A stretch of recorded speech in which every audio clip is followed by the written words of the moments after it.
Good evening, everyone, and welcome to Danny Gobby Gymnasium, where we have got a near sold-out crowd here tonight, as it is a battle of two top 11 teams in Class AA, as number 2, 17-2, Chapmanville gets set to take on 13-7, number 11 ranked Scott Skyhawks. Chris Kidd here with you courtside, alongside me, Joe Linville, with Robbie Mounts, our engineer on video productions, with Terry Bucklew back in the WVOW studios. And Joe, after the first meeting with these two, this has been a highly anticipated rematch after the 52-51 game right down to the wire just a couple of weeks ago. And you get the feeling that both schools know that this is a key matchup for them, not just seeding-wise, but also Scott wanting to try and end this home winning streak for Chapmanville and get revenge. Chris, that game went right down to the absolute last second.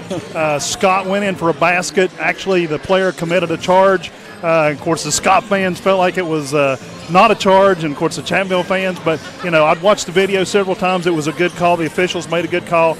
And I guarantee you, these Scott Skyhawks have had that taste in their mouth ever since, because that could have been a big signature win for the Skyhawk program this season. Yeah, and you know what? They've really turned the corner after a slow start this year at the Scott Skyhawks. Again, they were kind of 500 most of the way. They were 5-5 through the first 10 games. Then they won 5 in a row, had big wins over Winfield, and I thought Charleston Catholic was a very impressive win for them, with as well as they've played in single A this year. They're ranked number 2 in single A, and they are 8-2 during this stretch. Their only losses was by 1 to Chapmanville and then to Logan by 9, but that game was tied going into the fourth. It was. I think Scott just ran out of gas in that game. I actually watched that one from Huntington, of all places. but anyway, I think Scott just ran out of gas in that game, and Logan just, you know, made the right moves to pull it out late. But like you said, you know, all the way down to the Hatfield-McCoy shootout in mid-January, like you said, Scott 5-5, but since then they're 8-2 with the only 2 losses to Chapmanville and Logan. Yeah, and I thought something else that's really impressive for the Skyhawks during this stretch is their scoring. They've scored 80 or more points 7 times and 70 or more points 11 times. Now, in this 8-2 stretch, Scott is 7-0 when scoring 70 or more points, and the only times they didn't was against Chapmanville and Logan, yeah, of all things. They only scored 51 points, but other than that, they were in the 80s and 90s, which is big. You know, you catch John Hamilton and Jagger Bell, if they get hot, they're going to be hard to contain tonight. Yeah, and again, the only loss they haven't already scored over 70 this year was back in December against Mingo Central, and in their 7 losses, they scored under 65 times. So this is a Scott team that wants to get out and run and score. Chapmanville likes to do that as well, but you get the feeling they want to try and maybe keep this in a defensive-type battle with Scott and force them to work in their half-court set. So I wouldn't be surprised to see that be part of the game plan for Chapmanville here tonight. Yeah, I would have to agree with you, because they're going to do – I know Scott's going to do everything they possibly can to take that offense out of Chapmanville, because you've got Obina in the middle, you've got Scholl, you've got Phillip Mullins that can actually shoot the lights out of the ball, and they've got to take those 3 out of the you know, offensive set if they want a chance at the end to win this one. Well, we are getting set for Chapmanville and Scott coming up here in about 5 minutes. We'll step aside for a break and be back after this, as you are listening to Chapmanville High School basketball action with us right here on WVOW, West Virginia's premier sports radio station, and live on video productions. See a doctor fast? At Logan Regional Medical Center Primary Care Walk-In Clinic, we know your time is valuable. Our new facility is designed to provide patients with the opportunity to walk in and quickly be seen by the doctor without having to make an appointment. We are open Monday through Thursday from 9 a.m. to 7 p.m. at 384 Airport Road in Chapmanville. For more information, please call 304-239-8090. Drive home in a show-worthy vehicle with Thornhill and a new Buick, featuring new Auto Show Cash available on select models. That's over $7,000 off 2019 Buick Encore, over $8,000 off 2019 Regal Touareg Sport Wagon, and over $9,000 off 2019 Buick Envision. Kinzel Law Office is a local firm located at 36 Adams Street in Chapmanville. Rob Kinzel has been practicing law in Logan County for over 15 years and is dedicated to providing quality legal representation for personal injury, criminal defense, and family law for individuals and families throughout southern West Virginia. Call Kinzel Law Office today to set up your free consultation. Rob Kinzel, quality legal services close to home. Go full speed into 2020 with Thornhill and save thousands on every new Chevy. $5,800 off 2019 Impala, $6,600 off 2019 Camaro, 2019 Track $7,100 off, and 2019 Blazer $7,600 off with Auto Show Cash. Is 2019 the year you experienced the American dream of owning your own home? If so, you should contact Hometown Real Estate. The agents at Hometown Real Estate have over 30 years of experience to help you through the home buying process. Take the first step in purchasing your next home and contact Hometown Real Estate today. They can show you the house that might be your next home.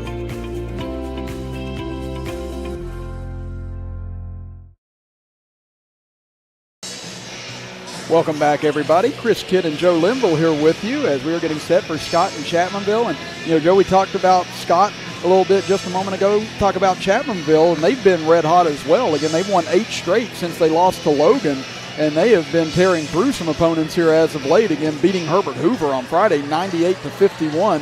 And it feels like after they got that win against Logan a couple of Tuesdays ago, it really started to rejuvenate a lot of their confidence, and you've seen them come out free-flowing a little bit more, which is why I think tonight will be really interesting, because you've got 2 teams that have a ton of confidence coming into this game. It'll be fascinating to see who's able to jump out first. The games since that Logan loss, they've won pretty handedly, other than Polka giving them a handful. Speaking of Polka, I had got word tonight that Noah Rettinger, who was pretty much their number 2 man, may be out for the season with an injury. So that could make regional play real interesting when it comes down here in a couple of weeks.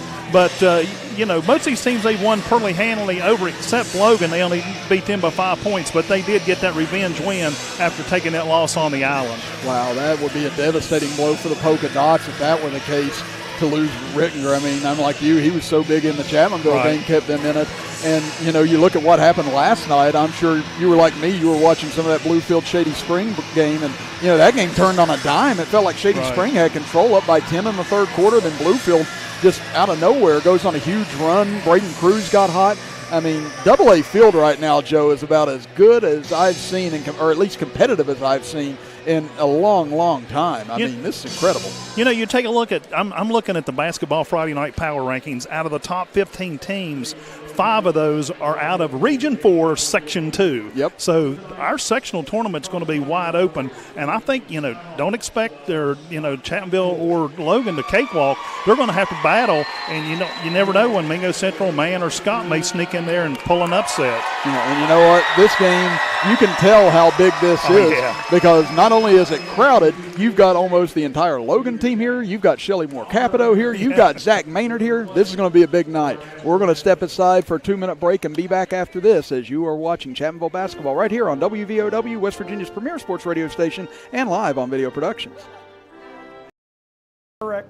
This is one room most people want to avoid. It's a courtroom. Insurance companies know that we work to get the best settlement before court. But if they won't pay up, our work is here. It's about your health, your money, and your pain and suffering. What you get matters. And our fee? No worries. We don't get paid unless you do. Hurt in a car wreck? Call Farmer Klein and Campbell. Because around here, you matter. Call 252-5990.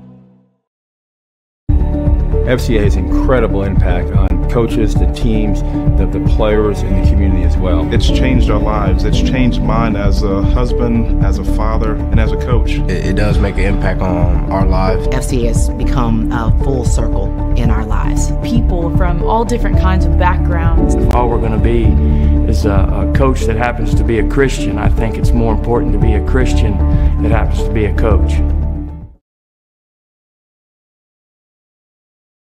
Peyton, what are we doing here? Welcome to Peytonville. Nationwide helps protect everything you see in here, Brad. Every family, every business, even Mrs. Hoffman's dream of retiring to become a yoga instructor. Oh, they have backstories. Here, I got more to show you.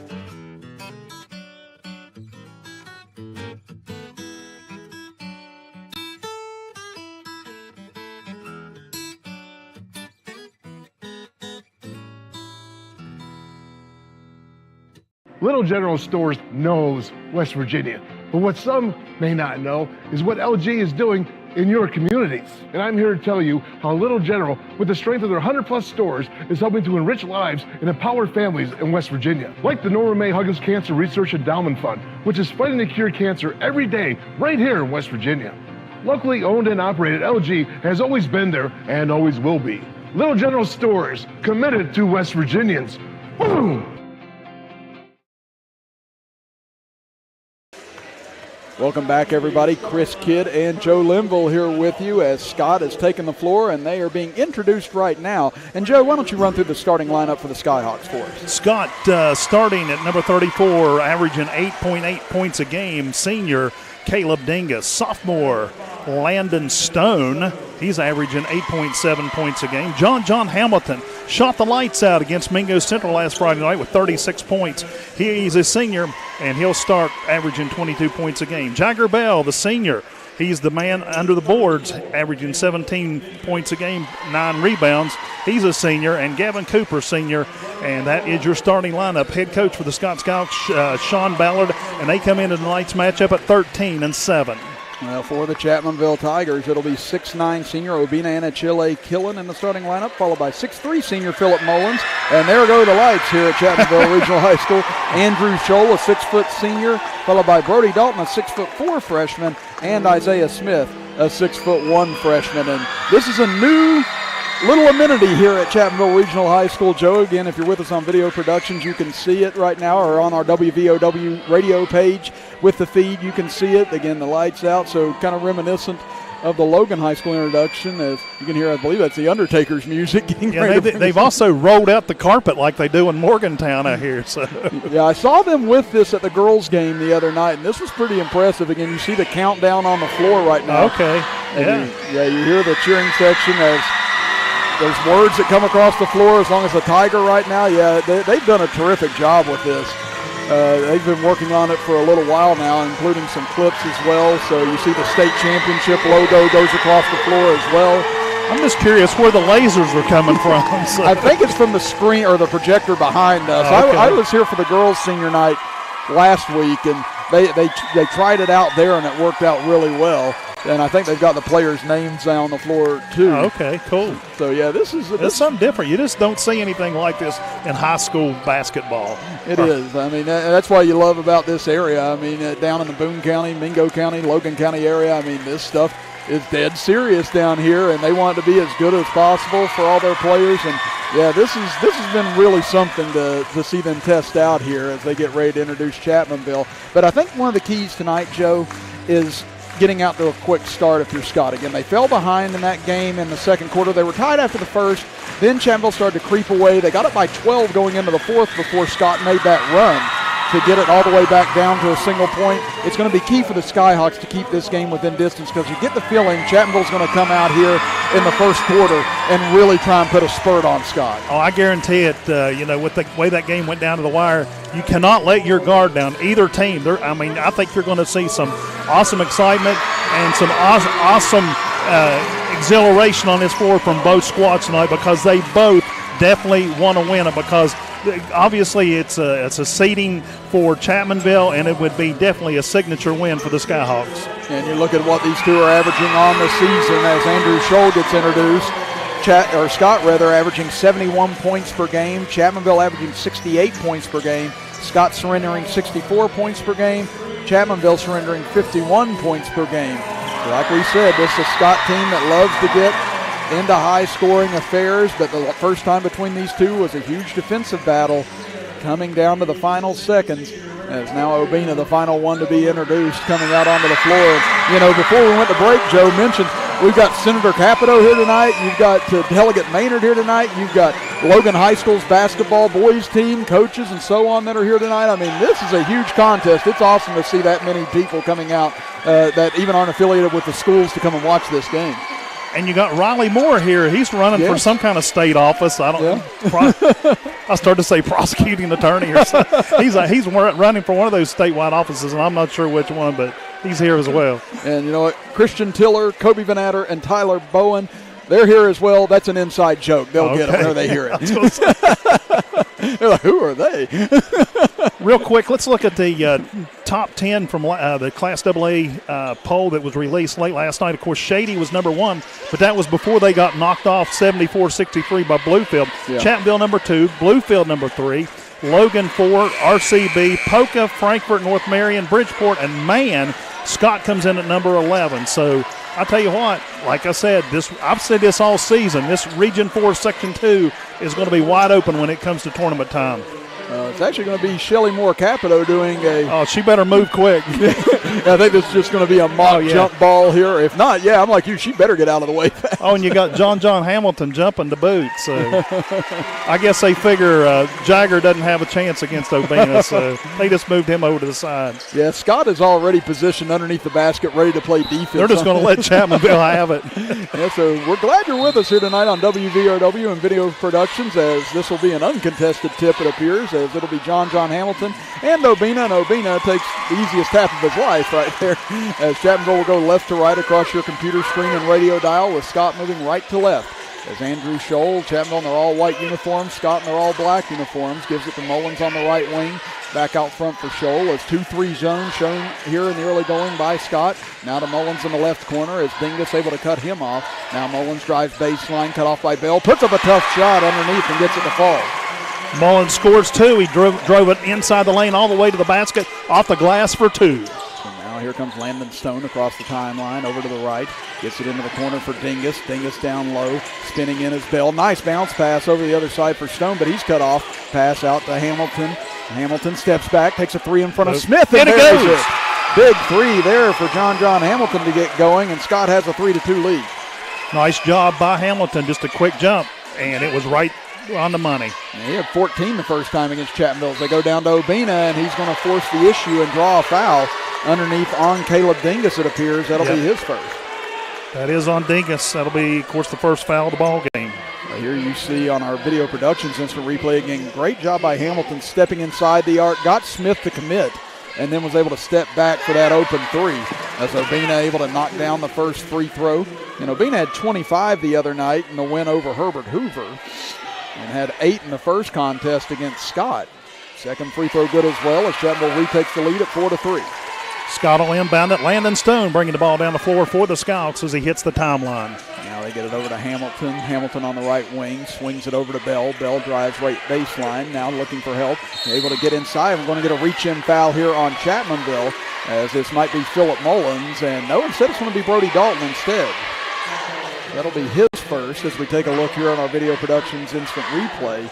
The drive inside, and you saw Brody Dalton swipe away at the ball at the last second in order to draw that foul. Inbound pass comes back to half court, and Hamilton able to grab it behind the midcourt line as he'll dribble inside. Has it stripped by Smith. Taken away by Mullins. Mullins up the right side, doesn't have the numbers. Kicks it back out to Dalton. Dalton dribbles in. Now he'll find Mullins at the top of the key to reset. Over to Obina, right side, now to Mullins. Mullins steps inside, now to the three-point arc, and Phillip Mullins out to a quick start. He's got 5 at Chapmanville, 7 points. Nice job by Mullins. He just stepped back, smooth as a cucumber, and put it right through. And he looked like he was going to try and penetrate that time, then just stepped back and got the open look. So a 4-point lead for Chapmanville, 6:10 to go in the first quarter. Hamilton, baseline, nice fake, goes up for the shot, counted, and the foul. That goes fouled by Smith. It'll be a 2+1 there for the Skyhawks. They have the opportunity to pull within 1. Let's take a look here in our All-State Instant Replay on Video Productions. Again, right there, another nice fake by Hamilton. Got Smith back on him and was able to draw the contact on his right arm. As Hamilton's free throw rattles in and out, no good. Rebounded by Obina underneath. So 7-5, Chapmanville, 6 minutes to go in the opening quarter. And thus far, it seems as if the pace is kind of where Scott would like it. Again, you've seen scoring already on both ends. Now there's a steal. Outlet pass for Hamilton. One-on-one with Dalton up the right side, and Hamilton will win the race to the basket. We're all tied at 7. All 7 points coming from John Hamilton so far for the Skyhawks. As you said, he's averaging 22 points per game on the season. The senior's been very impressive. As Smith to Dalton at the free throw line. He'll take the jumper, and the freshman able to connect. He's starting to come on as of late. He had 10 in the first game against Scott. Stone brings the ball down the floor for Scott. Chapman will match up at the timeline. Now 9-7 in favor of the Tigers. 5:20 to go here in the first quarter. As Bell will drive in right side, gets trapped underneath the basket, but able to find Dingus. Now into the left corner for Bell. Drives in on Obina, goes up, can't finish. His body's crashed to the deck. Bell thought he was fouled. Now here comes Scholl up the right side. Kicks it out for Obina. Obina drives into the middle, pulls up for a jumper. Nice Counter one for him. Just went right inside the free throw line in the paint. Nice jumper by Obina. 11-7 Chapmanville with 4:52 to go in the opening period. Driving over right side is Stone. Stone takes it baseline, kicks it out front. Nobody there, taken by Scholl. Scholl 3-on-2. Obina coming over on the weak side and slam dunk for Obina and a Chile killing. You could see it coming once Obina crossed the timeline, and there was just not enough bodies for Scott back to stop it. Scott just did not have the defense in place to handle that at all. Good job. 6-0 run now for the Tigers as Stone up top, spins back near side, drives in on Mullins, tries to get underneath, kicks it out for Dingus. Now into the corner, and Obina swipes it away as he goes into the stands. There's Brady Cox, former Chapmanville basketball standout, there to grab it. Braxton Dolan checks in for the Skyhawks, and Chase Berry checks in for the Tigers. And there you see the dunk on our video productions instant replay. Again, Mullins, or Scholl and Obina rather, they've had that on lockdown all season long. Those two have been connecting for the last 2 years, in fact. His fadeaway jumper by Stone, and he's fouled on that. That'll send him to the free throw line to shoot a pair. And let's see, this may be on Brody Dalton. If so, that's going to be 2 on him, and it is. It is. That's a big call right there against Brody Dalton. And let's see if they go to only 2 team fouls, both of them against Dalton on the Tigers. Now Stone at the charity stripe, and he misses off the front iron, no good. Stone had 7 points in the first meeting against Chapmanville, right around the season average, as Joe mentioned, at 8.7 points per game. Now second free throw up. This one will fall for Stone. And now a late substitution as Smith will check back into the game, and that'll send Dalton to the bench as Chase Berry into the game as well, the man that took the charge on the final play of the first game between these two. It's 13-8 Chapmanville as we approach the midway point of the first quarter. Scholl walks across the timeline, looks for Mullins, gives it to him on the left side.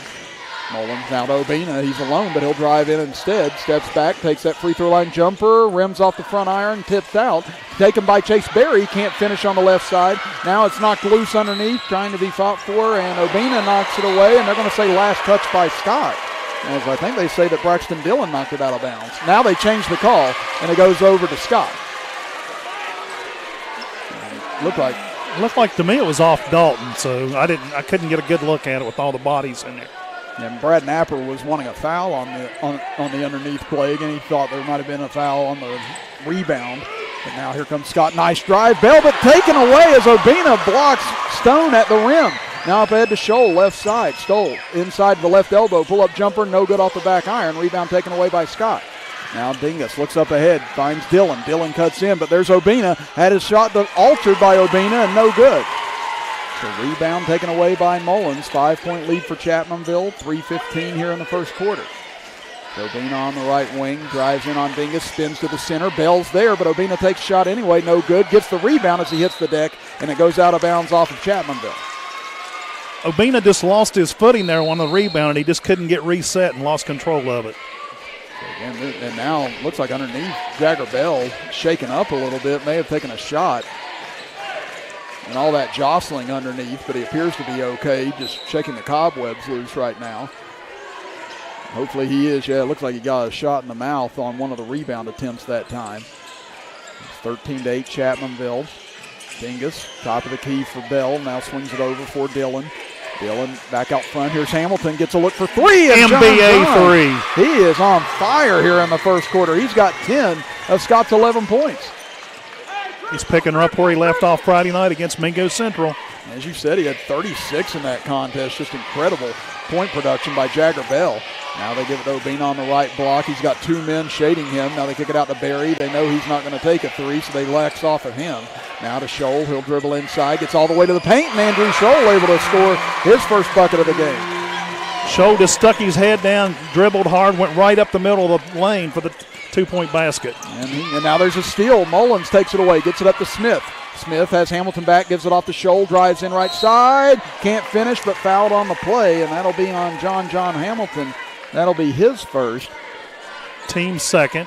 And here you see the drive by Scholl on video productions again. Navigated through about 3 or 4 people in order to get to the basket and able to get the lay-in, and now he'll go to the free throw line as Scholl's first one is up and good. As he led Chapmanville in scoring over in Scott the first time with 19 points. I believe it was in the third quarter where Scholl really heated up in that contest. Yeah, he was kind of cold the first half, but once he got hot, he was like a Roman candle. Second free throw, Scholl gets that to fall as well. He's got 4 points here in the first. Man, this has been an offensive show thus far. 17-11, 2:07 to go in the first. Caleb Dingus checks back in for the Skyhawks as the Skyhawks inbounded under Chapmanville basket. That'll be Hamilton. He'll walk it up the floor. Mullins set to pick him up across the timeline. Hamilton over to his left. Spins in. Able to get some separation on Mullins, but misses on the fadeaway. Rebounded by Obina. He'll get it up ahead to Mullins as he crosses the timeline. Able to get it off in the corner. There's Isaiah Smith. Misses from the right corner. Rebound loose. Berry taps it out. Scholl has it. He'll go for three. No good. Rebound gets into the corner again, and Mullins chases it down for another opportunity for Chapmanville. Now back to Chase Berry. Over to Mullins on the right wing. 1:30 to go in the first quarter. Top of the key for Scholl as they reset the offense as Coach Napper calls out the play. Now Scholl back at the top of the key. Over to Berry on the left wing. Now to Mullins. Curls off a screen. Pull-up jumper off the back iron. No good. Rebound comes down to Hamilton. Go cross midcourt. Looking underneath and intercepted by Obina. Wow. When he's there, it's just hard to get those long passes completed. It does. They look like they're open, and then he just comes out of nowhere. And now he'll drive in right side, gets the contact. Can't get the bucket to fall, but he'll draw the foul, as I think that's going to be on Jagger Bell. Yeah, I think so. Yep. It'll be Bell's first. Team foul number 3 for the Skyhawks. On our video productions instant replay, yeah, you saw Bell's arm go backwards on the contact that time as Obina misses on the first. Yeah, I think Bell wanted to say that was forced contact on Obina's end as Hunter Jeffrey will check into the game and Isaiah Smith will check out with 59.9 left in the first quarter. Jeffrey's a young man that's came a long way this season and really starting to pay off for the Tigers as Obina hits the second free throw. Yeah, again, he was the savior for Chapmanville in that game against Logan, had those 9 points, 8 of those in the fourth quarter when Obina was out of the game. One of the few times you're going to say the words Hunter Jeffrey outscored Obina and a Chili Killer. His driving baseline and a foul as Bell was able to draw the contact, and they're going to get this. Chase Berry is going to be charged with the foul. That'll be Chapmanville's third foul. We take a look at it on our video productions instant replay. Yeah, right there you could see Berry got in with his shoulder. And nice job by Bell, able to draw the contact. So we'll have a chance to cut this down to 5 points. First free throw up for Bell and good. That'll be his first point of the ball game. Yeah, he had 10 in the first game against Chapmanville, and you know he's such a hoss down low. I mean, he's got such good low post moves as well. I mean, Jagger Bell is just a phenomenal athlete all the way around. Now a chance for Bell. Second free throw on the way. This one off the front rim, off the back rim, and into Obina's hands. Now Chapmanville with the ball, under 45 seconds left in the first quarter. They get it to Obina. Obina drives into the middle, kicks it out. They whirl it around. Now to Scholl. He'll dribble in. Back out to Obina. He'll take a left wing three. Count it for Obina. Wow, what a shot. He's got 10 points here in the first quarter to match John Hamilton, and Chapmanville has their largest lead thus far at 21-12.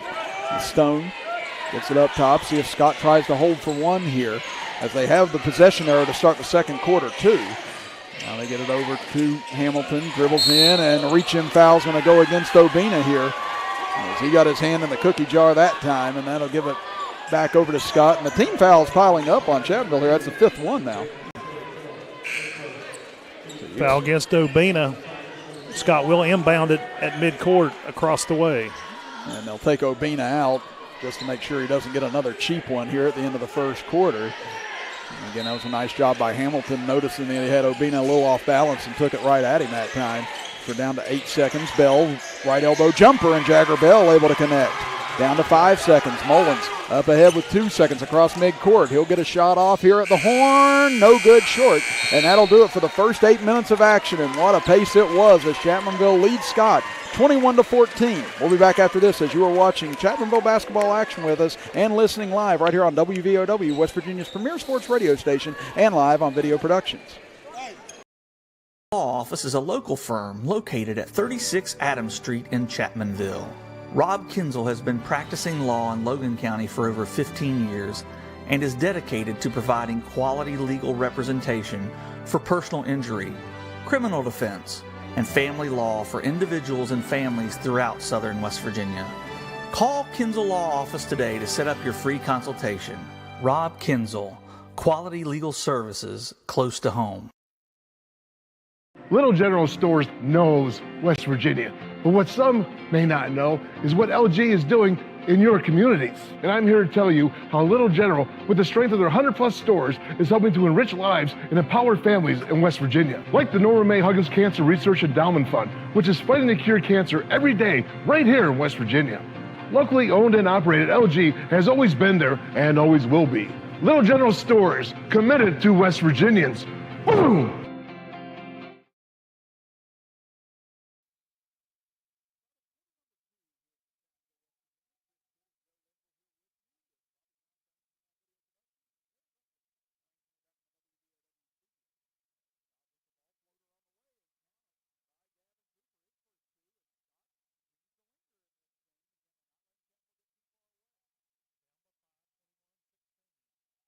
Chapmanville with the ball. Again, the pace fit the way that Scott likes to play in the first quarter. It was up and down, pretty high scoring, but Chapmanville still with the lead. So we'll see if things slow down here in the second quarter as they go to Obina at the right elbow, takes turnaround jumper, no good short this time. Rebound comes down to Bell.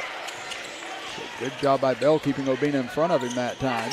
Well, Landon Stone, Scott's point man, brings the ball down the floor and sets up the play. Now a chance to cut this to one possession on this trip for the Skyhawks after they trailed by as much as 9 just moments ago. Now up top, Hamilton gives it over, driving in, kicks it out. Bell fadeaway jumper, and he's able to hit. He's hit his last 2 now.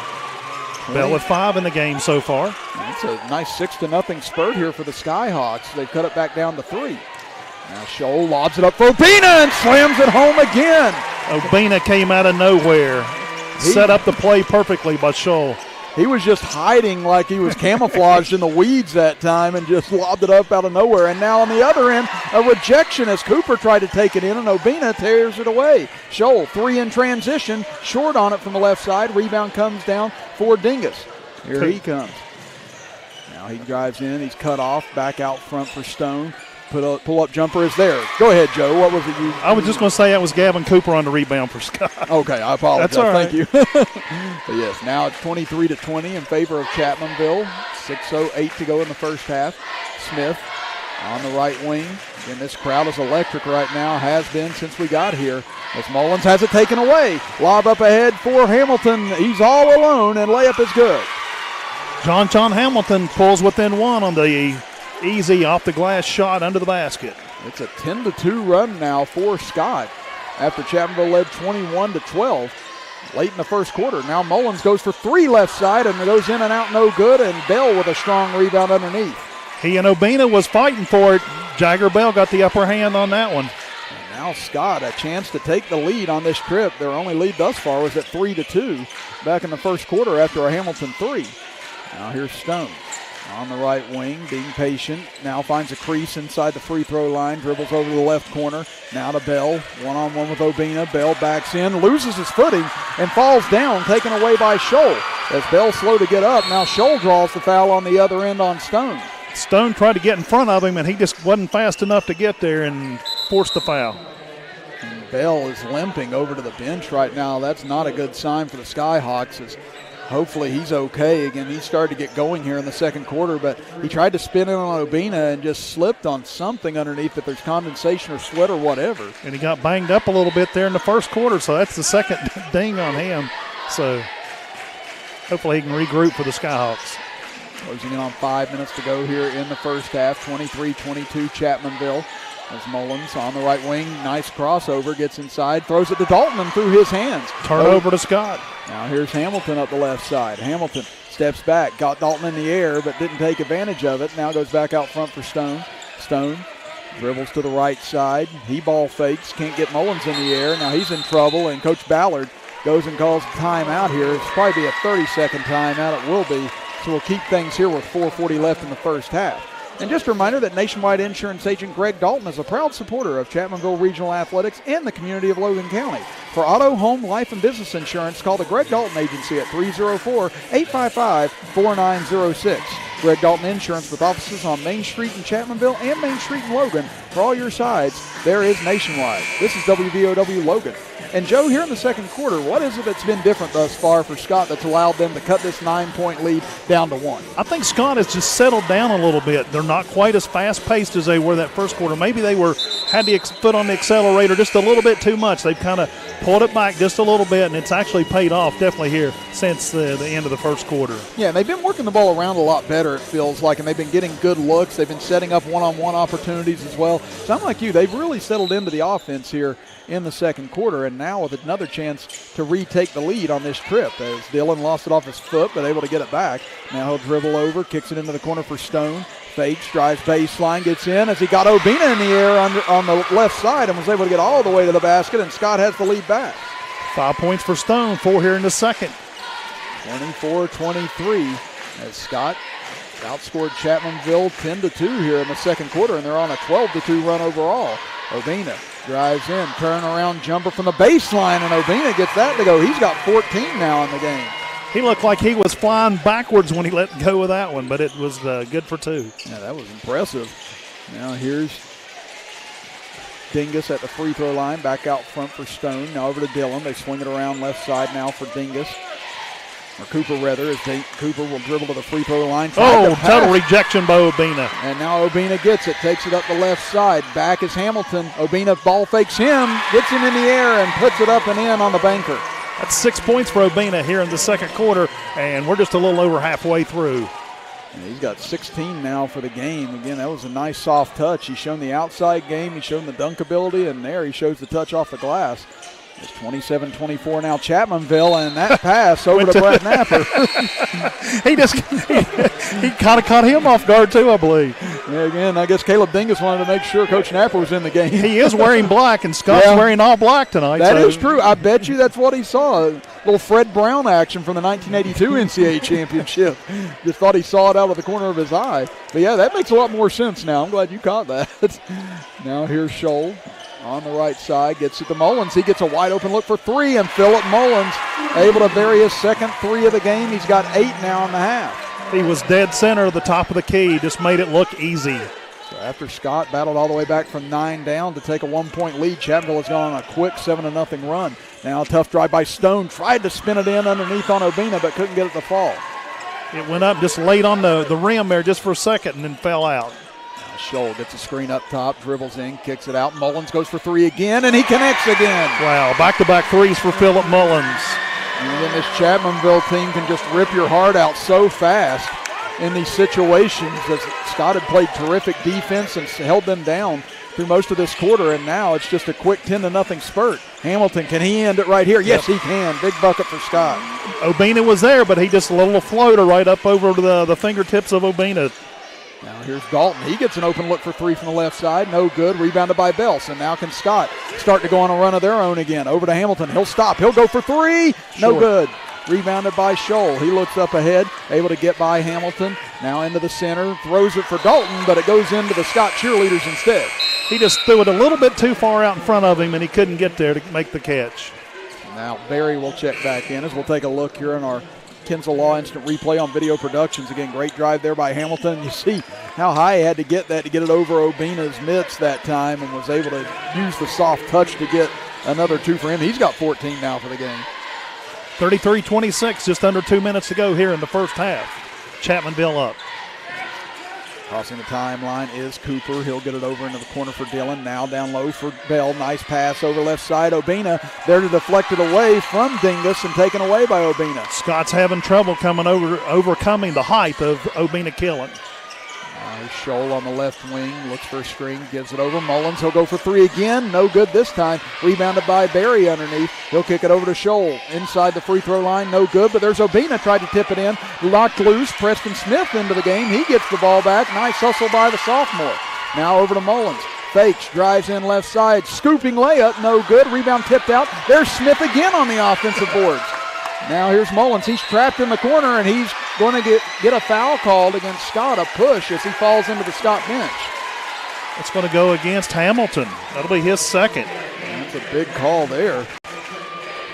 It's here on our Video Productions Instant Replay. Yeah, you see right there, Hamilton just got caught in the air on the ball fake and ended up riding Mullins out of bounds like a horse. Again, just one of those unfortunate situations you get caught in midair and there's nowhere to go as Scholl dribbles inside the arc. Pull-up jumper, and Andrew Scholl gets it to go. He's got 6 points now. Chapmanville showing full court pressure here as Skyhawks still finally get across the timeline. We are down to 50 seconds left in the first half. Tough shot by Hamilton, no good. Mullins saves it and gets it to Scholl as Scholl trying to tightrope the baseline, and he ends up stepping out of bounds. Dingus did a heck of a job defensively, just holding him right against the line, put a little pressure. Scholl tried to make a move, lost control when he didn't have the room to operate. Ball goes out of bounds. Yeah, Scholl tried to throw it off of him, but Cooper was so far on him that once he ended up trying to spin away, he ended up stepping out of bounds. So that was good defense there by Cooper. Down to 40 seconds left in the half as Bell, what a move inside, able to get by, puts up the floater over Obina, no good. Rebounded by Obina, and he crashes to the ground, and they're going to call a foul on Scott. Let's see if this is on, might be on Caleb Dillon. No, it's going to be on. Yeah, Braxton Dolan, excuse me. Yeah, 25. And now Hunter Jeffrey will check into the game for Barry with 33.2 seconds left in the half. And Chapmanville pulls off their biggest lead, up by 9 here with 33 seconds to go. Yeah, this match is the largest lead of the half for the Tigers, and now Chapmanville will likely try and hold for one here. And this is something, the more games you do around the state, that drives you insane. At least it does me anyway, not holding for one of these spots. Well, Chapmanville's not. They're going to go, and Scholl got a wide-open jumper and was able to connect from the free throw line. Well, I guess you get that open. I guess you got no choice. Scott was playing under the basket, and he left him wide open out in the field. Down to 10 seconds left in the half. Out front to Bell, over to Dolan. Dolan's pass knocked away by Scholl, and he's fouled in the backcourt. And that's going to be team foul, maybe number 7 on Scott. Yeah, Braxton reached around. I believe they... Yeah, that's going to put Chapmanville on the 1-and-1. So a huge call there with 4.6 seconds left in the half. It was definitely a big swing for Chapmanville. Now Colton Craddock now checks in for the Tigers. Stone back into the lineup for Scott. Urbina will go to the bench for Chapmanville. And now 1-and-1 as Chapmanville only has one man underneath the rebound. That Scholl's free throw up, rolls off, no good. Rebounded by Scott with 3 seconds up ahead. Stone, he's going to get a decent look, but he won't get the shot off. And the first half comes to an end with Chapmanville leading Scott 37-26. Again, Scott took a 1-point lead at 24-23, and Chapmanville closes the half on a 14-2 run. We're going to step aside for a 2-minute break, and when we come back, we'll run through the first half of action here from Danny Gobby Gymnasium as you are listening to and watching Chapmanville Tiger basketball action right here on WVOW, West Virginia's premier sports radio station, and live on Video Productions. Think that after an accident, you'll have to pay $500 for your deductible. The truth, at Allstate, you could pay $0. Allstate gives you $100 off your deductible the day you sign up. Then another $100 off every year you don't have an accident. Let the good hands reward your safe driving with a deductible that goes away. Now that you know the truth, are you in good hands? Evans Funeral Home and Cremation Services, founded in 1975 by Riley Joe Evans, is a full-service funeral provider, and 2020 makes it 45 years of offering services that respect all faiths, personal preferences, and financial considerations. They're the only funeral home in Boone, Lincoln, and Logan with its own crematory. Contact Evans Funeral Home and Cremation Services at 304-855-3232 or visit www.evans-funeral-home.com or like Evans Funeral Home and Cremation Services on Facebook to see their updated obituary information. It's huge presidential savings with Thornhill on every new Chevy. $6,100 off 2019 Camaro, $25,855, and 2019 Blazer, $39,177. Or try $6,600 off 2019 Chevy Trax, $19,502. Do you need to see a doctor fast? At Logan Regional Medical Center Primary Care Walk-In Clinic, we know your time is valuable. Our new facility is designed to provide patients with the opportunity to walk in and quickly be seen by the doctor without having to make an appointment. We are open Monday through Thursday from 9 a.m. to 7 p.m. at 384 Airport Road in Chapmanville. For more information, please call 304-239-8090. Start your engines. The 2020 tax write-off is on at Thornhill Ford Lincoln. Turn your tax refund into a new 2020 Ford Explorer XLT, now $34,302 or $13,460 off 2019 Ford Expedition Limited. Grab your refund and go Thornhill. Scott here at the half. Chris Kidd here with you. Joe Limble alongside me. Terry Bucklew back in the WVOW studios engineering tonight with Robbie Mounds here with us on video productions. And you know, we kicked Joe Limble out of here after this last segment. You know, we're going with someone else here at halftime. Jackson Turner of the Chapmanville Tiger football and wrestling team joining us here now at halftime. And, you know, if you're wondering why Jackson Turner's on here with us, it's because he made history this past week for Chapmanville. He is the first state tournament wrestler in Chapmanville history. And Jackson, you're doing it in the heavyweight division as well, correct? 95, one of the higher weights, but not heavyweight, two beneath heavyweight. But yeah. I would be in the heavyweight though, wouldn't I? I don't know. You start running a little bit like we do, you probably lose a lot of it. Okay, wow, yeah. And I've got him in first period, and he just called me fat on the air. I love it. No, Jackson's one of the better kids that I have in class, and I was really proud of him this past week. Well, Jackson, kind of take us through it. You know, I came to a couple of your all's wrestling meets this year. It's a big-time production. Again, there's a lot of teams at a lot of these meets. It can sometimes be a little bit tiring. I mean, I see how hard you guys go. Talk about the condition that you have to be in to be able to compete in wrestling as opposed to the shape you have to be in for football. Well, I mean, wrestling is going to make you a better football player overall. The conditioning, though, football, you'll get 5 to 6 second play. The average is 6 or so. And, I mean, wrestling, you go for 2 minutes at a time with a 10-second break in between each period. So you're going for a lot longer during wrestling. It's a lot more tiring. The conditioning is a lot harder. But overall, it makes you a better football player. And the practices with the coach, he pushes us to our absolute max, and I couldn't thank him enough for it.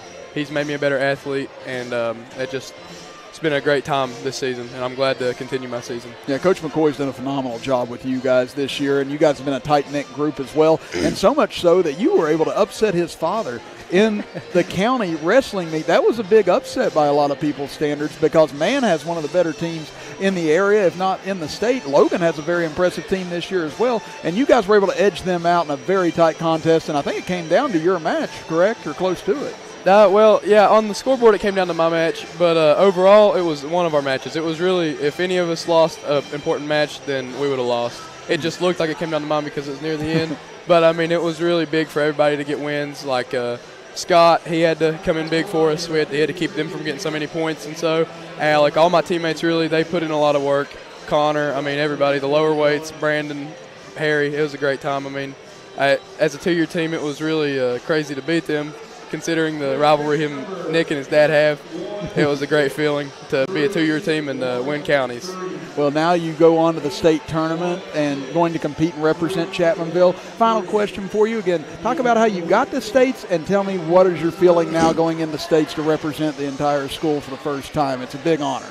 Going to states, I was one match away from it last year, and it felt crazy to win my first match. It was against a kid that had pinned me twice last year, and I went into it. I didn't want to say that I was going to win, but I didn't want to say I was going to lose. I was trying to keep a level head about it. But I went in, and it was down to the last 14 seconds, and he was up by 3, and I was down. So I was thinking that I was definitely out of the state tournament this year.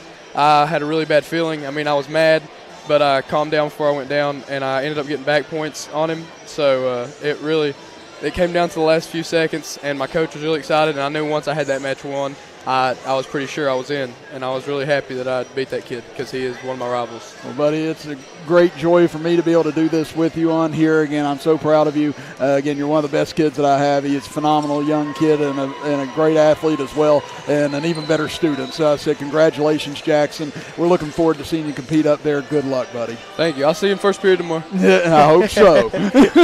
Jackson Turner joining us here at halftime between Scott and Chapmanville as Chapmanville leads at 37-26. We'll be back right after this break as you are listening to and watching Chapmanville basketball action right here on WVOW, West Virginia's premier sports radio station, and live on video productions. See a doctor fast? At Logan Regional Medical Center Primary Care Walk-In Clinic, we know your time is valuable. Our new facility is designed to provide patients with the opportunity to walk in and quickly be seen by the doctor without having to make an appointment.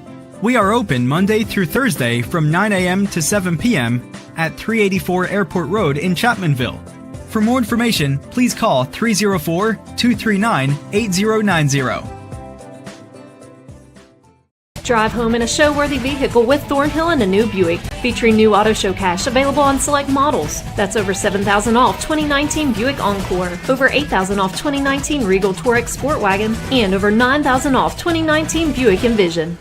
Kinzel Law Office is a local firm located at 36 Adams Street in Chapmanville. Rob Kinzel has been practicing law in Logan County for over 15 years and is dedicated to providing quality legal representation for personal injury, criminal defense, and family law for individuals and families throughout southern West Virginia. Call Kinzel Law Office today to set up your free consultation. Rob Kinzel, quality legal services close to home. Go full speed into 2020 with Thornhill and save thousands on every new Chevy. $5,800 off 2019 Impala, $6,600 off 2019 Camaro, 2019 Trax $7,100 off, and 2019 Blazer $7,600 off with auto show cash. Is 2019 the year you experienced the American dream of owning your own home? If so, you should contact Hometown Real Estate. The agents at Hometown Real Estate have over 30 years of experience to help you through the home buying process. Take the first step in purchasing your next home and contact Hometown Real Estate today. They can show you the house that might be your next home.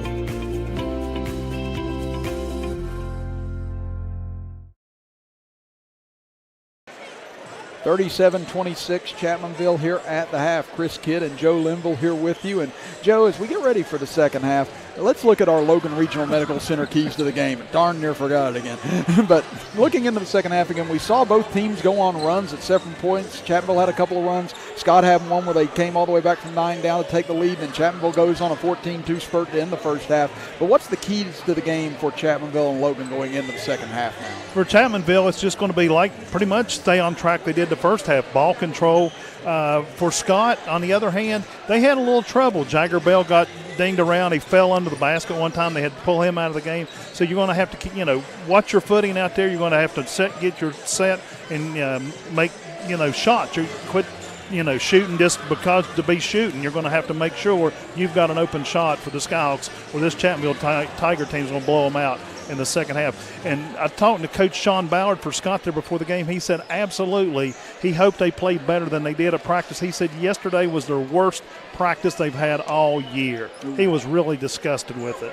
Well, those are your keys to the second half, brought to you by Logan Regional Medical Center. And the key to your health care is with Logan Regional Medical Center, offering care for every stage of life, from the Women's Center to pediatrics and primary care physicians. Logan Regional Medical Center, always here for you. And just to show the level of trust we have here on our broadcast team, Robbie Mounts left an entire bucket full of goodies open while he went to the bathroom just now. And they are good. I stole one in the pregame. I was going to say, Joe and I didn't touch a one of them. We didn't touch a one of them. Well, yeah, you got it on video. I did at the JV game. I did get one. Yeah, he let us try one last time we were here, and I was like, where is this woman? I think it's like 10,000 calories a bite. Yeah. It was good. Yeah, it's one of those, it's good, but yeah, you better be in the gym the next day. So we are set to go back to action here. Start the third quarter. Chapmanville will be going right to left across your computer screen and radio dial, with Scott going left to right. It's number 2 Chapmanville against number 11 Scott. Could be a matchup we see again in a couple of weeks as they go down low to Obina, and right away he gets back where he left off in the first half. He's got 18 points now. Scott brings the ball down the floor. Landon Stone, once again, the point guard for Scott. Stone being hounded by Brody Dalton, gives it to Bell. Bell trying to look for a back cut, now has it stripped away by Dalton. Loose on the floor, picked up by Scott, driving in left side, can't finish. Rebounded still, though, by Dingus. Kicks it back out for Bell. Bell dribbles in on Obina. Obina hits the deck, and a charge called on Bell. So that'll be number 2 on Bell now. Bell didn't Not sure. He made contact. I'm not arguing that. Yeah. But I think Brad sends some of his players to acting school sometimes because he made it look good. Yeah, that was one that Bell kind of stepped in there, and Obina, once he felt the contact, he went down. And Smith gives it over to Dalton. Turnaround jumper short. Rebound knocked loose. Saved by the Skyhawks. Up ahead to Bell. Bell over into the corner. Hamilton there. He was hot in the first half. Dribbles in, puts up a floater. This time too strong. Rebounded by Mullins underneath as he rips it away from two Skyhawks. Now here's Scholl. Dribbles by his man, gets in on Dingus, get a whistle, and a charge on Scholl. So tit for tat, back and forth, as charge on the other end on Bell. Scholl's first foul of the ball game. Yeah, that is. That's number 1 on Scholl, and then you go the other end, and Scholl commits a charge. So 39-26 Chapmanville, opening stages of the third quarter. Nice dribble drive, but Stone rejected by Obina. He comes out of nowhere yet again and makes a rejection. Now here comes Mullins up the floor. Scott Coach wanted a goaltending on that one, but it didn't happen. And now Mullins loses control of it underneath as he tried to get to the basket and fumbled it off his leg and out of bounds as Preston Smith will check in, and looks like Scholl will go to the bench. So Chapmanville will pick up full court now. On that last offensive set, Scott's Landon Stone, he was a one-man show down the floor on that one, but here comes Scott once again. And now Hamilton has it knocked away from behind by Smith and out of bounds. It'll stay with Scott. And you can see Hamilton looking back at his teammates, pointing to his ears, basically telling them, let me know someone's coming. I think you could hear those big footprints coming. Oh, yeah. That's the thing. We can all see it from where we're at, but it's hard to hear it while you're on the floor with everything going on. Yeah, as loud as it is in here. Now Bell, nice spin move, gets by Smith, goes up and lays it up just in time before Obina could get there, and Bell with 7 points now. That'll be his first 2, and the first 2 for Scott here in the second half. And again, been a slow-moving second half thus far, just 2 points apiece.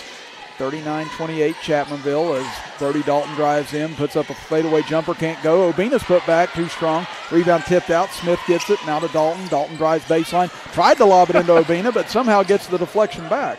Now he will find Obina on the right baseline. Guarded there by Dingus. Obina ball fakes, now draws the foul as he goes up on Dingus, and this will likely be 2 free throws.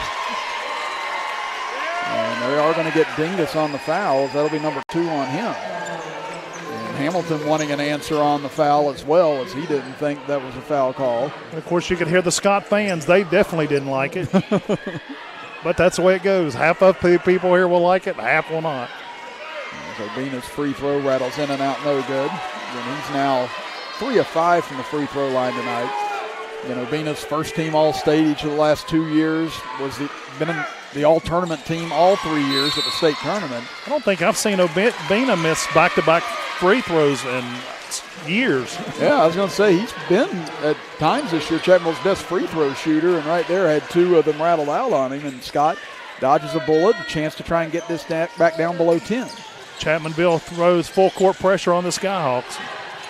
Stone brings it up against Smith, and now poked away by Dalton, but Stone still has it, and now a foul.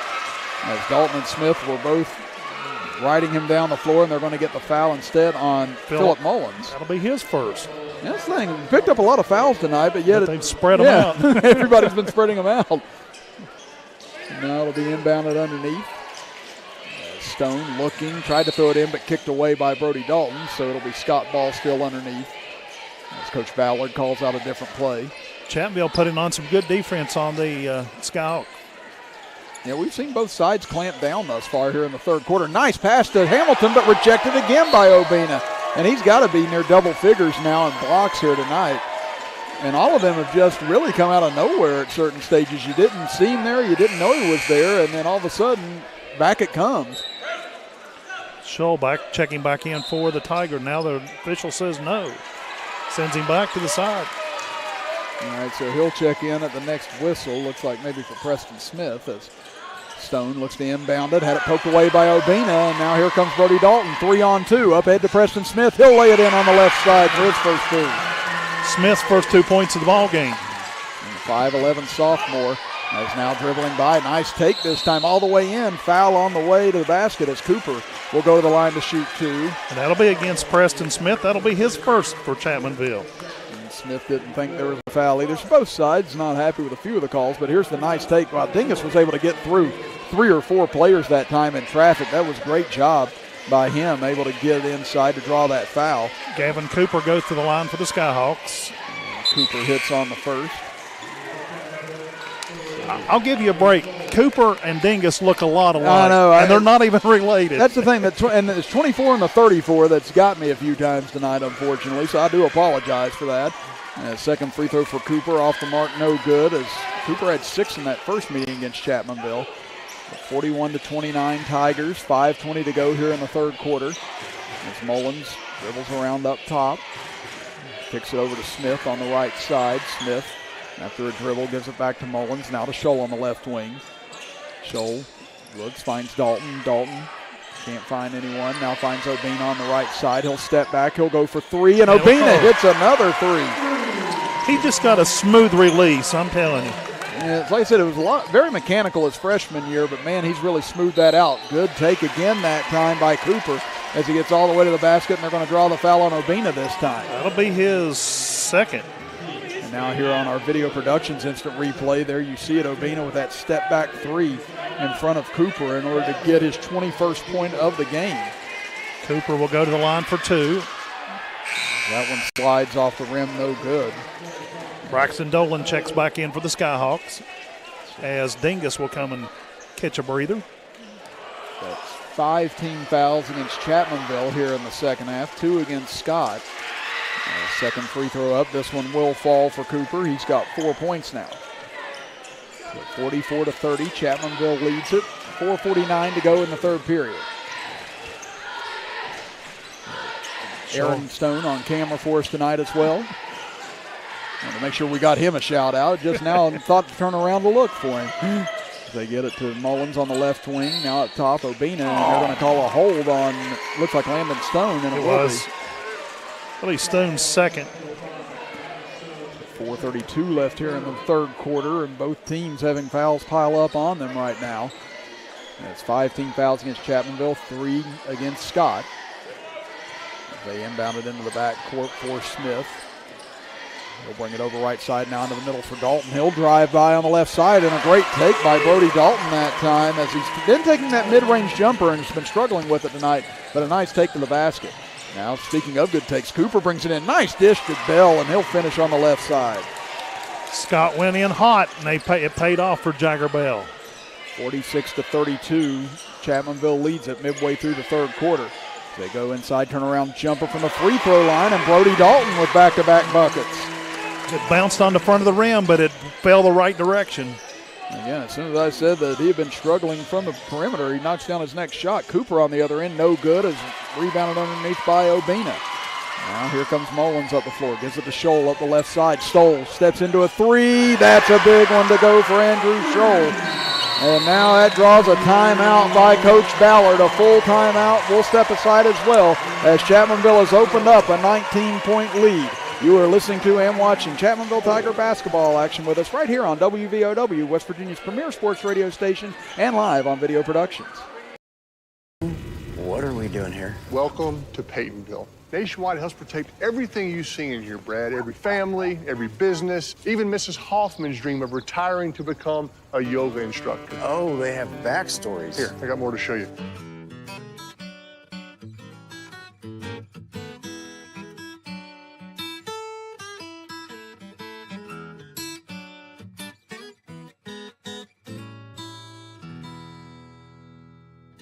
Do you need to see a doctor fast?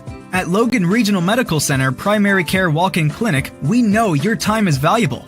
Our new facility is designed to provide patients with the opportunity to walk in and quickly be seen by the doctor without having to make an appointment. We are open Monday through Thursday from 9 a.m. to 7 p.m. at 384 Airport Road in Chapmanville. For more information, please call 304-239-8090. Welcome back, everybody. Chris Kidd and Joe Linville here with you as we have 3:37 to go in the third quarter, and Chapmanville has opened up a 51-32 lead on the number 11 Skyhawks. And Scott, they need to go on a spurt and go on one in a hurry here to close out this third quarter as Dolan drives baseline, and his shot pinned against the backboard by Obina. Scott is just frustrated. You can see it on their face, and you can see it in their actions. Now Scholl will cross the timeline, hit a 3 just a moment ago, tried a lob for Obina, but had it knocked away from him. Kevin White did a nice job for Scott. Now Bell drives in, and his shot rejected by Obina, but let's see. We may get, is this going to be goaltending? Foul. Yes, it will be. We're going to charge a foul against Obina. Actually, it is going to be goaltending they're going to get on Obina that time. Okay, I'm sorry. So let's take a look at it here on our Video Productions instant replay. And again, there's been a couple of those that's been really close that he's gotten by with. This time they call it. Yes, that was a tight one as well, as Chapmanville thought that he got him on the hand on the way up. But that'll close the gap to 51-34 with 2:55 to go here in the third quarter. That's Scholl on the left wing. Now trying to clear out the area. Smith comes over left side. He'll take the pass. Dolan guarding him. Now Smith looking for help. Here's Mullins on the left baseline. Double team. Gets it back to Dalton. He'll take that short jumper again. This time rims out. Obina with the offensive board, and he'll put it back up and in. That's 23 points now for Obina. Skyhawks just cannot match Obina on the boards tonight. Again, he's just such an imposing figure on the inside. You know, the first half against Logan the other night, he was all over the place too and was wreaking havoc. And he's really turned it up another dial here the last several games for the Tigers. Yeah, he really didn't have a good game against when they played Skyhawks the first time back in January. Shot by Hamilton off the back iron, no good. Rebound tipped out. Dolan tried to save it, but into the stands he goes and out of bounds. I think he'd have been better off if he had just let it win, because I think it was actually off Obina. Yeah, it was close. It looked like maybe Obina was the last one that touched that, but sometimes in the middle of the action you're not sure. Not sure, so you take the chance and go after it. And it's one of those you'd rather be safe than sorry about it, but unfortunately Dolan unable to get there. Chapmanville leading at 53-34 with 2 minutes to go in the third quarter. Scholl up the right side, guarded up top as Gavin White, the sophomore, on him. Now to Obina. Obina slips into the lane, and we get a whistle and going to be a foul as Obina and Stone still down on the ground right now. That's going to go against Bell. That'll be his third. And Bell felt like he didn't do anything. He just felt like that Obina slipped on the floor. It could have went either way, I believe. But yeah, Bell tried the reach around strip on that one on Obina, trying to knock the ball away from him on the way by.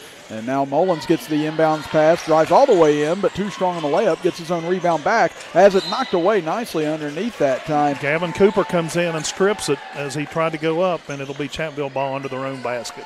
Yeah, Cooper that time able to get the ball away from Mullins to prevent maybe an easy two, but Scholl will inbound it. Chapmanville leading it by 19. Out front for Obina. He'll dribble back against Mullins. Now drives in right side on Bell. Turnaround jumper from the baseline short. Rebound though. There's Mullins again. Fights his way back up, and we're going to get a tie up here, and possession arrow will go over to Scott. Gavin Cooper there. He's fighting to the bitter end there, and he ties it up, and it'll be possession Skyhawks. And that's what you want to see if you're Coach Ballard right now. Does your team have that fight in them? Again, they played so well in this last 10-game stretch. You want to continue to see that regardless of the score at the moment. And again, we saw them come back against Chapmanville before, but now Mullins steals it away from Stone. 4-on-2 for Chapmanville. Over to Brody Dalton left side. His layup will fall, and Brody Dalton with 6 points here in the third quarter. He's got 8 altogether. Skyhawks bring the ball back down the floor, trying to make something happen quick. We're down to 1 minute to go in the third quarter. Chapmanville leads at 55-34 as driving in. Stone tries a reverse layup, can't get it to spin in, rebounded by Mullins. He tried to spin it off the glass, it just would not go. Now Scholl for 3 from the left side, no good, but there's Obina again, right over top of Bell to lay it in as he's just been a monster tonight. That's 25 now for him. It's Hamilton across the timeline, 57-34 Chapmanville. It's Hamilton trying to put Dalton in the torture chamber, and he crosses him over big time. Shot off the mark, no good. Rebounded underneath by Smith. That was a heck of a dribbling exhibition there by Hamilton. Now they go down low. Here's Dalton. Floater on the way, and Brody Dalton into double figures now. He's got 10 points. 59-34 Chapmanville with 15 seconds left in the quarter. 8 of those 10 coming here in the third quarter. Now here's Cooper across the timeline, down to 8 seconds, guarded by Scholl. Cooper drives in, had it poked away by Mullins, and off of Cooper's leg and out of bounds.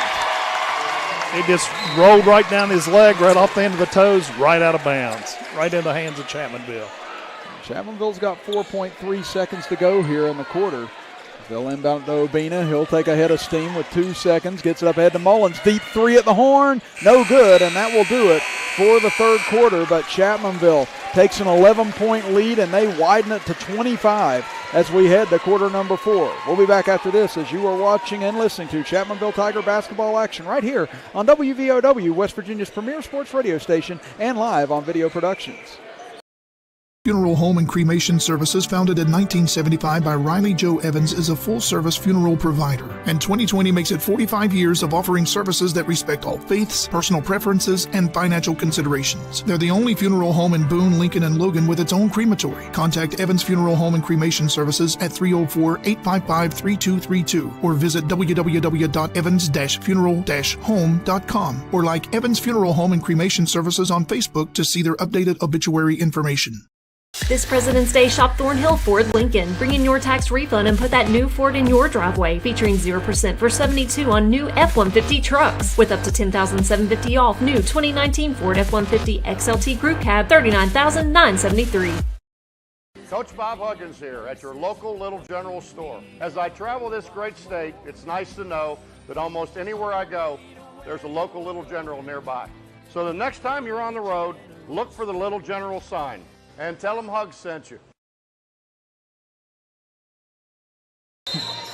Start of quarter number 4 here from Chapmanville, West Virginia, and Danny Godby Gymnasium. Chris Kidd here with you. Alongside me, Joe Linville.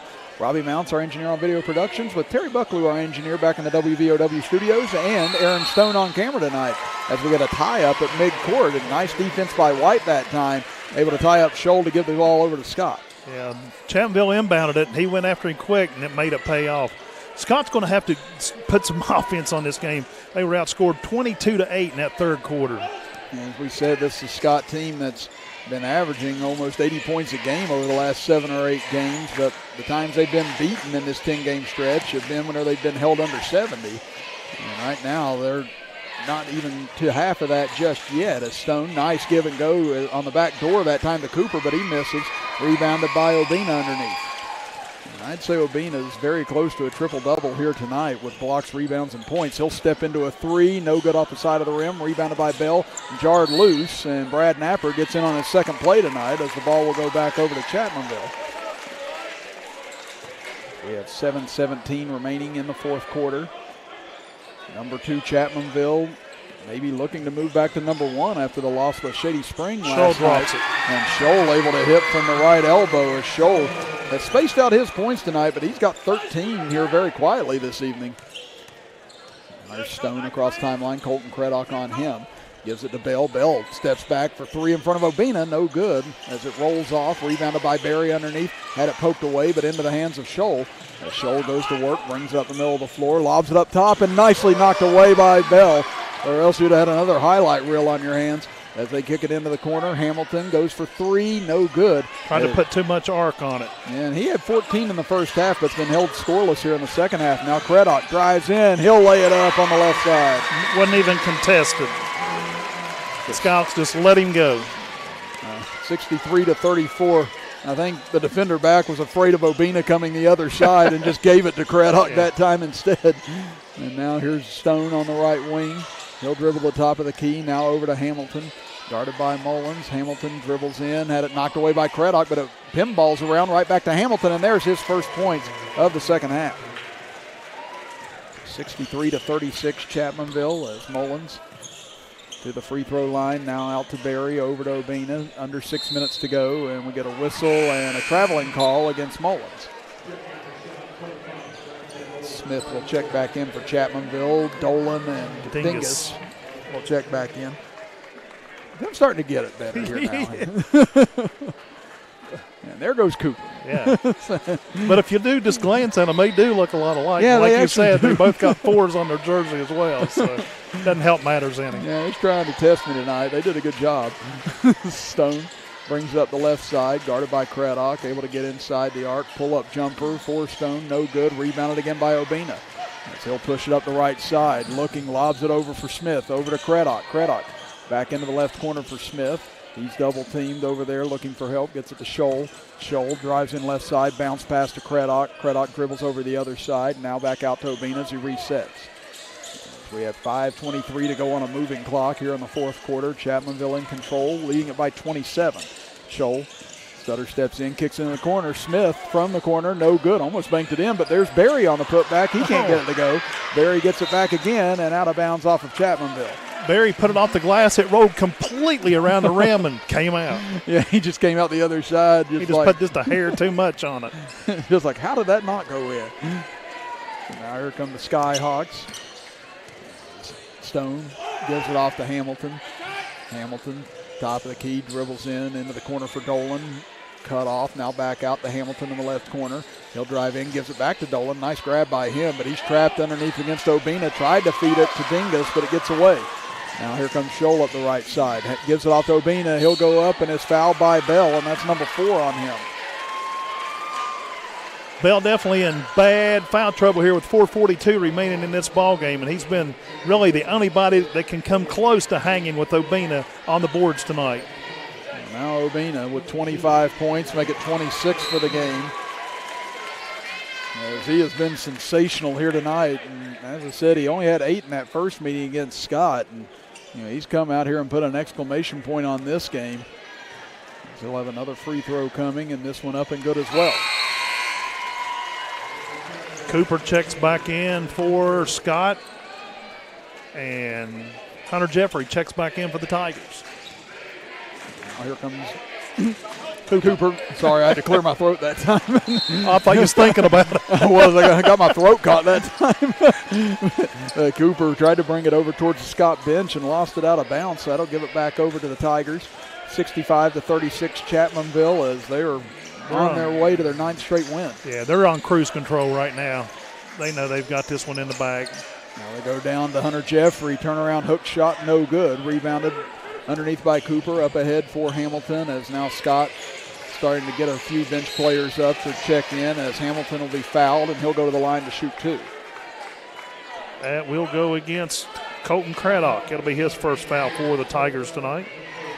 That's 16 fouls now against Chapmanville, 5 against Scott as Hamilton going to try to add to his total. He's 0 of 1 from the line tonight, and he sinks the first. Thank you. You jinxed him, and he heard you. And he said, I'll show him. It is. It's the reverse jinx of the jinx in that situation. Like the other night when we were doing the Logan's game, Garrett Williamson went 9 of 10 from the line. Guess which one he missed whenever I mentioned that? Yeah. As soon as I mentioned that, he was 4 of 4 or 5 of 5 from the line. That was the one he missed.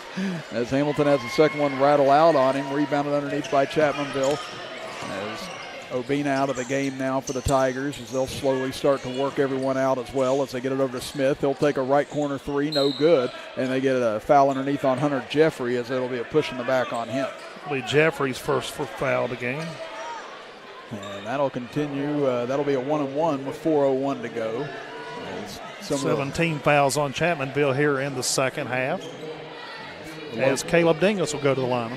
Sorry, no, it's okay. Yeah, the Logan Wildcats brought their boys and a lot of their girls team here tonight to watch the game. They're going to go ahead and head on out now as well as they're here doing a little scouting as well as a few other teams. As like we said, tournament play is right around the corner as Dingus able to get the first to drop. This is Scott will finish up their regular season Friday night. It'll be senior night in Madison. And the Tigers, they've got Wayne on Friday night and Sissonville next Tuesday, and that'll wrap up their regular season. Yeah, and like Logan's senior night will be Friday night. We'll be there for that as well. So we've got all sorts of high school action coming your way. We've got the girls sectionals coming up. We'll start talking about that here in just a moment as Chapmanville leading it 65-39. They get it to Barry. He'll take a corner 3. No good. It was on line but short. Rebound comes out to Cooper. 3-on-1 for Scott. He'll give it over left side and rejected underneath by Andrew Scholl. So Bina out of the game, and now Scholl adds to the block party as he gives it down low. Craddock tried to feed it to Smith, but a nice play by Dingus. So it'll stay with Chapmanville with 3:32 to go. And now a few more substitutions coming in. Dolan will check back in for Scott along with Jaron Gator. And now here comes Preston Smith into the game for Chapmanville. So probably going to get most all the starters out now as Scholl will check out.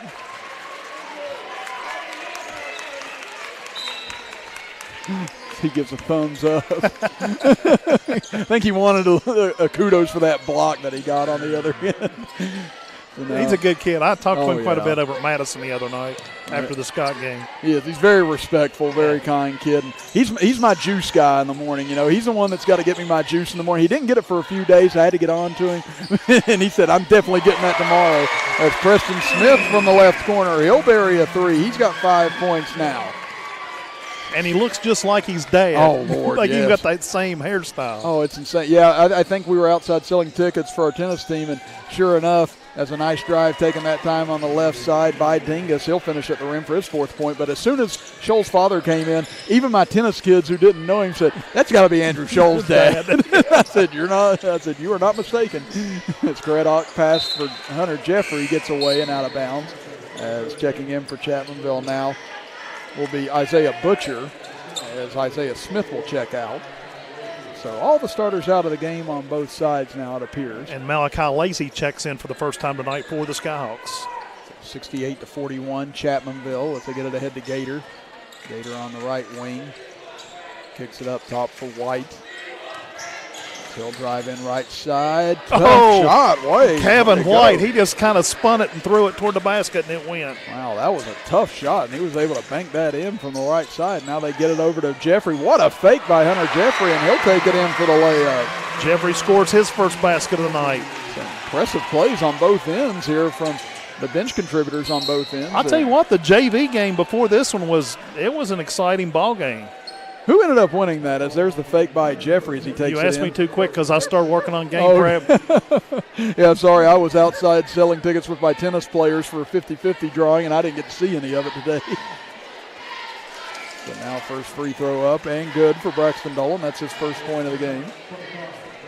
We're down to 2:07 left. Scott's got 5 seniors. Really, the 2 key players is Hamilton and Bell. They'll definitely miss them next season. Oh, yeah, definitely. I mean, they've been around. It feels like they've been around forever. Yeah. And, you get attached to these kids in the lineup and on your teams, and it's tough to see them go. As now there's a steal as White brings it up the right side into the corner. This time can't hit the tough shot. Now it's rebounded by Jeffrey. Up ahead for Preston Smith. Drives in left side. A whistle and a charge called on Smith. Toller took it. Elijah Toller, he just stood there, and he got the call he was looking for. Trey Butcher checks in for Chapmanville, the 6'1 freshman. As we're down to 1:40 to go, 70-44 Chapmanville as Gator into the middle. Spins in on Preston Smith. Now out to White. He'll go for 3. No good. Rebounded underneath. Ripped away by Chapmanville as that was Isaiah Butcher. Isaiah Butcher on the rebound, excuse me. Now they get it back out to Craddock. Now over to Trey Butcher.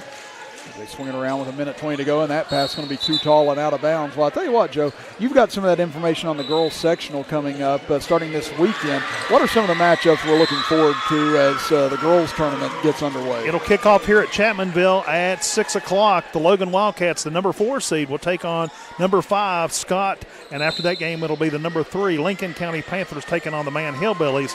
Lincoln County, the 3 seed, Man, the 6 seed. And the winner of those games will move on. Chapmanville will be the number 1 seed. That game will be on Tuesday. And Mingo Central, the number 2 seed, will get the 3-6, which is Lincoln and Man game, on Wednesday night here at Chapmanville. Now, if Chapmanville plays, they will go to a different location, probably more than likely they'll play in Logan. Yeah, again, if it's against Logan, they'll probably go to Mingo Central. Right. If it's against Scott, it'll be at Logan more than likely. So, yeah, a lot of those games get moved around as Chapmanville drew the 1 seed on the girls' side in that tournament, Mingo Central to 2. So it's going to be a competitive section and region. Again, the other side of that region is, Winfield and Wayne, and then, boy, that's going to be tough. As drive in and a whistle and a foul as Scott will go to the line as Elijah Toller draws the foul. Toller was doing everything he possibly could to get that ball off and draw the foul, and it paid off for him. Yeah. Jeffrey, I think, is charged with his second personal of the game. Now here goes Toller to the free throw line. As his first free throw up and good.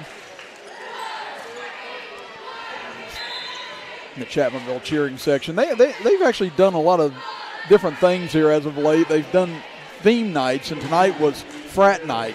Frat night? Yeah, frat night. Fright night? Some of my kids said, do you have any red Solo cups? I was like, no. I said, no, I don't. No beer pong. I was like, I don't think Paula Thomas is going to let that stand over there. But they said, it's just a prop. I said, I realize that, but I still don't think it's going to fly. So 25 seconds to go.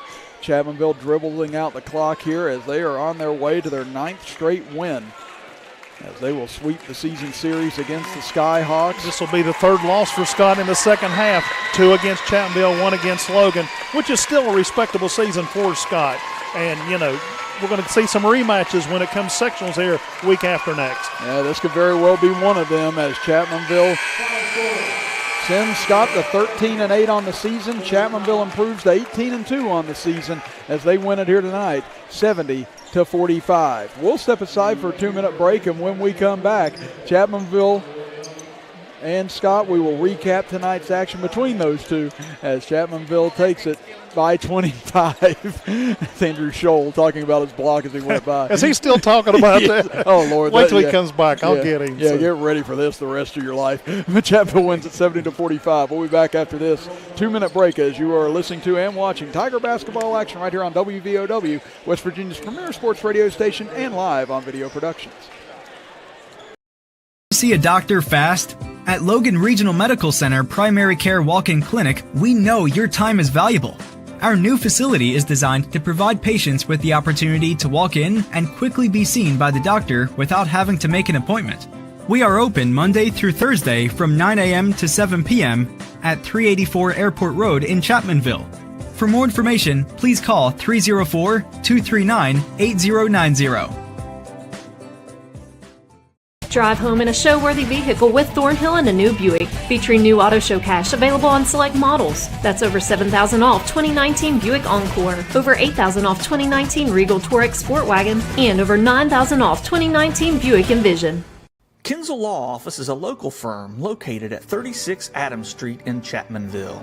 Rob Kinzel has been practicing law in Logan County for over 15 years and is dedicated to providing quality legal representation for personal injury, criminal defense, and family law for individuals and families throughout southern West Virginia. Call Kinzel Law Office today to set up your free consultation. Rob Kinzel, quality legal services close to home.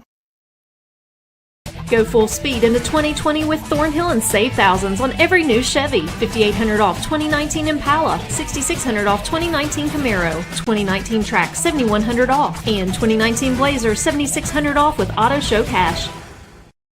Is 2019 the year you experienced the American dream of owning your own home? If so, you should contact Hometown Real Estate. The agents at Hometown Real Estate have over 30 years of experience to help you through the home buying process. Take the first step in purchasing your next home and contact Hometown Real Estate today. They can show you the house that might be your next home.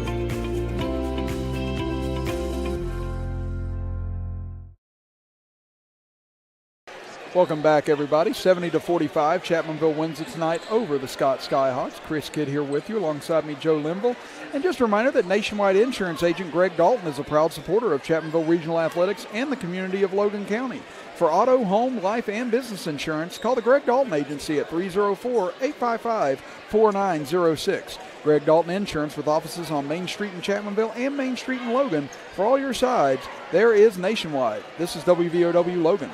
Well, again, tonight, Joe, in the second quarter, Scott was able to get themselves back into the game on that 12-2 run after they trailed by 9, took a 1-point lead. But then after that, it was like Chapmanville just turned on the afterburners, went on a 14-2 run to end the half, outscored Scott by 14 in the third quarter to take them out of this game. But Scott just never really seemed like they got going offensively here tonight. Obina Anachili Killen controlled the game for Chapmanville, and that was the difference tonight. Different from that game, a month ago in Madison.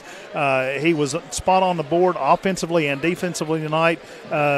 Jagger Bell hung with him a couple times, but at least 90% of the time, Killen came out on top.